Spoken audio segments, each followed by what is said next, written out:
Hello everyone, I hope you all are doing well. This side Priya Bhatia. And in this specific video, we will deep dive into gradient boosting as per the classification algorithm part. See, whatever things we have observed in the previous session of the module, we have seen that how the gradient boosting algorithm works for the regression specific scenarios, right? But if let's say I just want to evaluate that same scenario with the classification part, what is the main difference? Although algorithmic wise things will remain same, it's just that very minute, I would say, differences will be there which you will feel, but it's really important to understand that differences as well.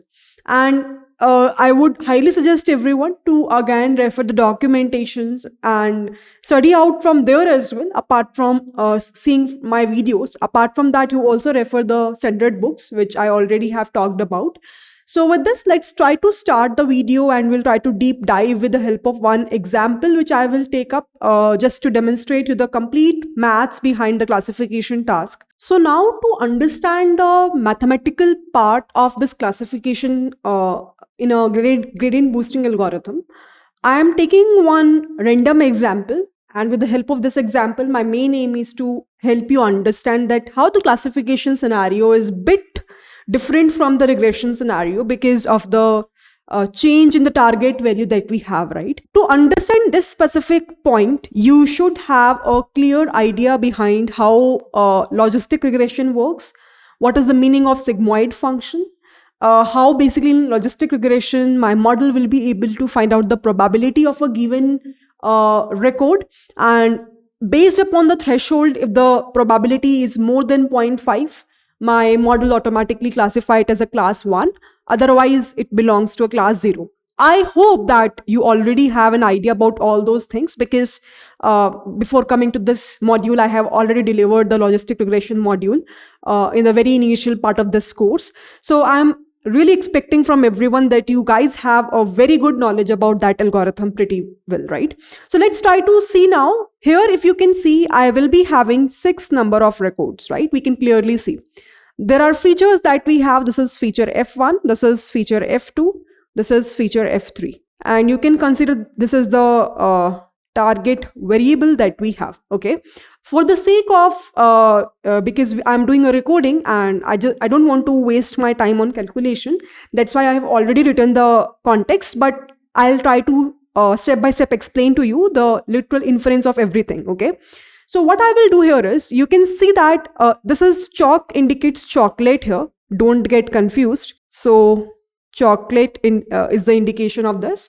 So what is happening is we have 6 people record and everyone is having his or her own preference in terms of liking a chocolate or not. So let's suppose we have the person who likes a chocolate. So it's a, you can say, categorical variable where either the person will say yes or no. Then the age of a person, the preference of a color, whatever color he or she likes. And then target is that depending upon the feature F1, F2 and F3, is that person is having a preference of sugar or not. Because everyone has his or her own choice, but chances are very high. Maximum people usually, prefer sugar on a real-time data set as well. I hope you all agree with me. If I'll ask how many of the people are there who don't like sugar, very less people will say that, okay, we don't like that. For example, me, I don't like that, okay? So I feel that there are exceptional cases for that, but maximum people, for example, all of my friends and all of my, I would say, colleagues and maximum, in my family also, people are very fond of sugar. So depending upon their feature values of F1, F2, F3, let's say we want to predict a final classification part that whether a person preferred a sugar or not.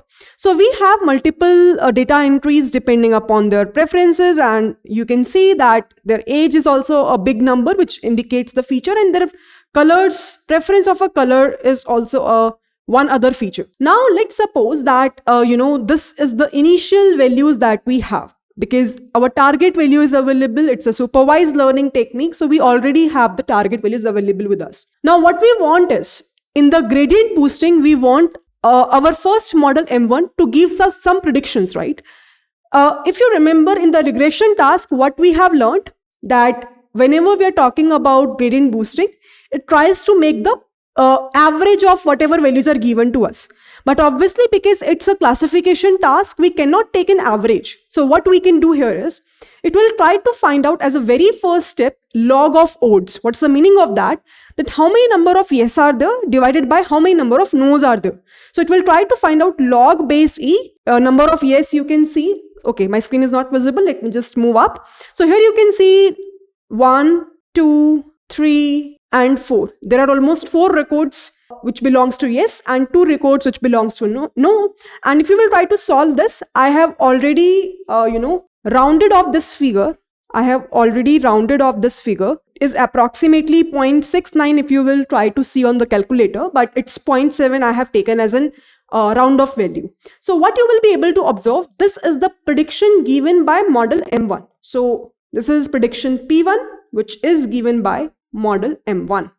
So it means that we are not in a very first instance in a classification scenario also, are not applying any kind of a decision tree.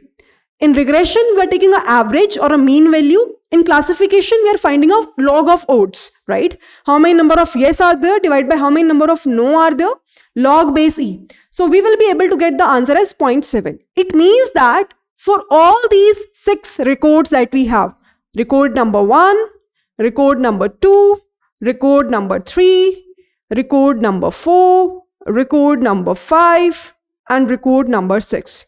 So for all of these 6 number of records that we have, our final result or our final answer is 0.7, right?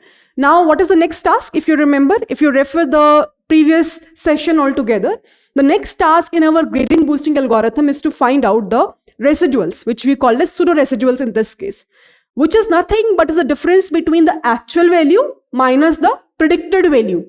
Now we know all the predictions are 0.7. So actual is nothing but if my answer is yes, it means that it is 1. If the answer is no, it means that internally it mapped to 0. So what our model will do, it will try to find out the difference between these two. So wherever the answer is yes, so it will be 1 minus 0.7. So it will be 0.3 is the residual. 1 minus 0.7, 0.3. 0 minus 0.7, it will be negative of 0.7. You can see, right? 0 minus 0.7, it will be negative of 0.7. 1 minus 0.7 is 0.3. 1 minus 0.7 is 0.3. So what I have done here, I have tried to calculate the residual R1, which is nothing but is the difference between the actual value and the predicted value. One more thing which I forgot to talk about, that whatever be the value we are getting as a log of odds, always what we will do, because it's a classification problem as a second step, before coming towards that calculation of actual minus predicted and to evaluate the pseudo residuals, we need to evaluate the probability. So the probability is nothing but e to the power 0.7 upon 1 plus e to the power 0.7. It is nothing but sigmoid function. And the answer will come out to be 0.7 here. Again, it's approximately, you will see it will be 0.66. You can just verify. But I have rounded up the figure. So what I am doing is I am doing a subtraction of that 0.7 with respect to this specific value. This is the 0.7 value which I am doing a subtraction, not the above one.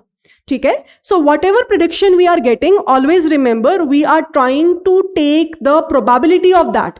So how we will evaluate this probability? Via this specific function that we have.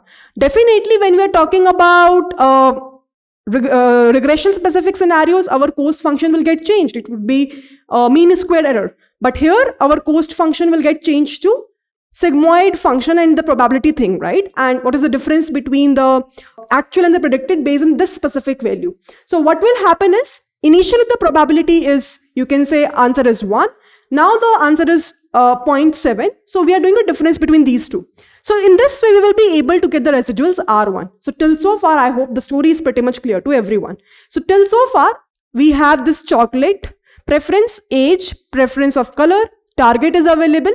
And now we know that as a first iteration, when we evaluate the log of odds, followed by the probability with the help of a formula of e to the power, that number of 0.7 divided by 1 plus e to the power of 0.7, we got approximately 0.7. So this is the probability of all the records that we have. So residual is nothing but is a difference between these two values, because yes is somehow indicating the answer as 1, no is somehow indicating the answer as 0. So if you will take the difference between these two numbers, you will get the final answer. Now what is the next task? You know, in gradient boosting, the major thing is that in the next iteration when the model will be created, these residuals, which is R1 in our case, is the target value. I hope you all remember from my previous session. So same thing will happen here also.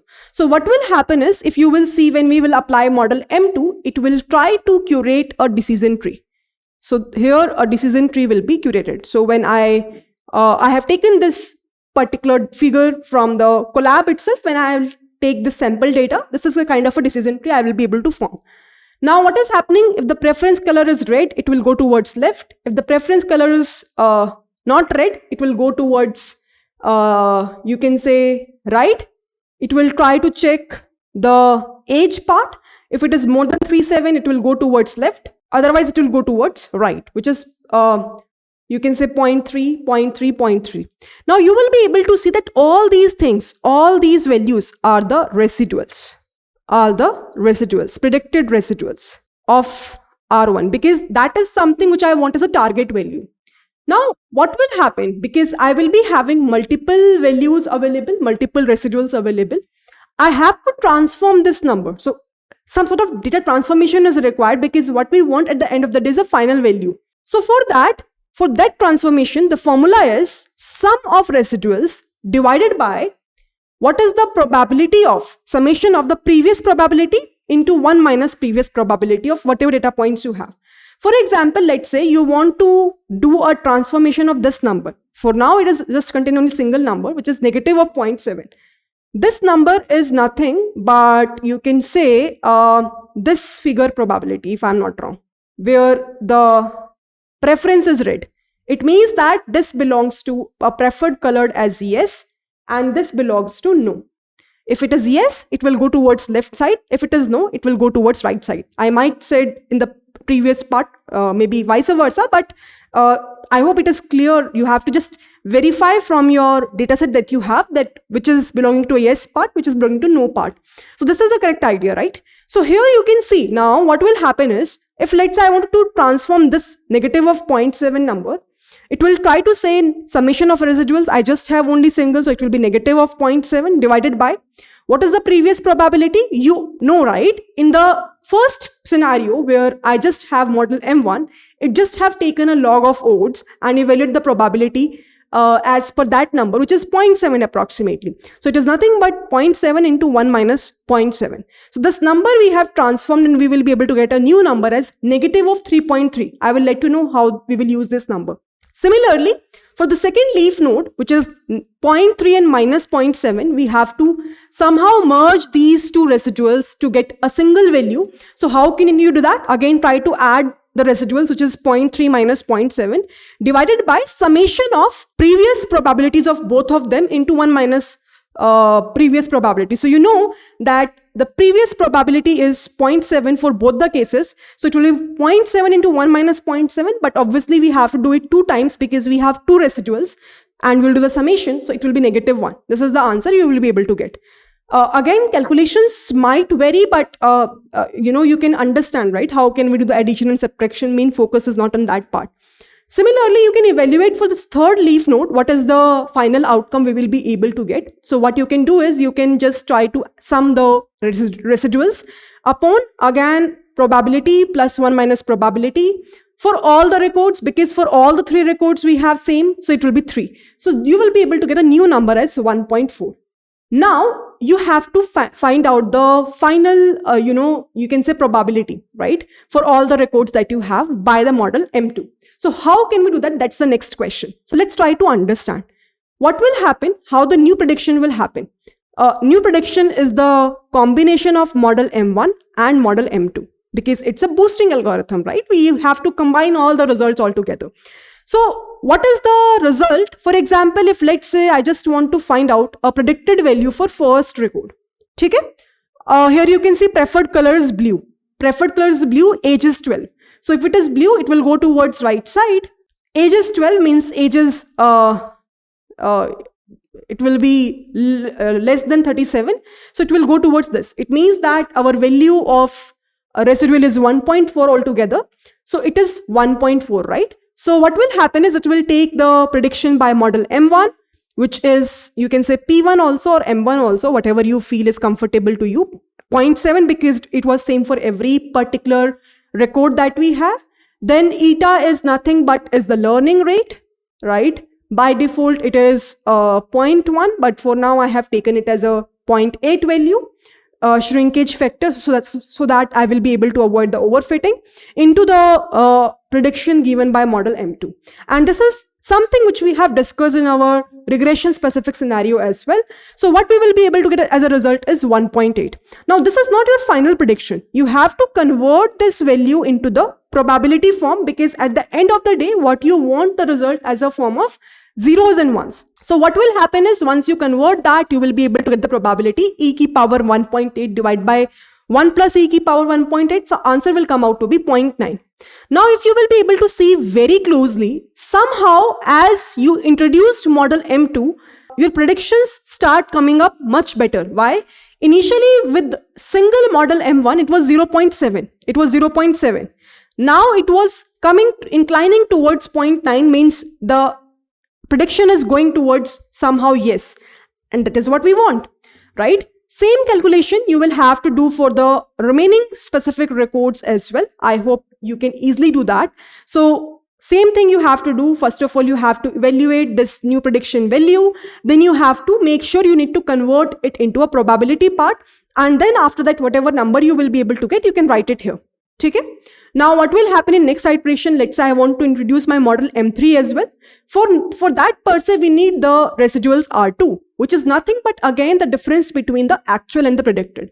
So 1 minus 0.9 is 0.1, 1 minus 0.5 is 0.5, 0 minus 0.5 is negative of 0.5, 0 minus 0.1 is negative of 0.1, 1 minus 0.9 is 0.1. Let me go below, and 1 minus 0.9 is again 0.1. So now what will happen is, whenever I will introduce my model M3, for my model M3, the target is nothing but my residual R2. Always remember that. Features will remain same. Feature is nothing but F1, F2 and F3. But now my target will get changed, that is R2.